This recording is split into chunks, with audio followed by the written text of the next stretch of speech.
Your subscribers, they'll tell you how can fix the problem. So if just iPhone failed to update, so how can fix this error? So first thing, just go to the settings, and in the settings you need to check your internet connection. So if you use Wi-Fi, just try to turn it off and turn on again. Also you can try to restart your Wi-Fi network, your router, so sometimes it also helps. And if you use cellular data, just try to turn it off and turn on again.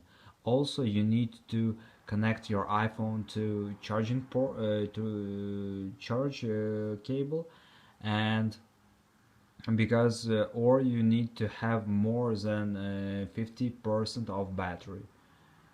So just check this thing, and if it doesn't help you, just go to the general. In the general, just scroll down, just tap on shutdown, slide to power off, wait a few seconds, and just power your phone again. So just simple restart your phone.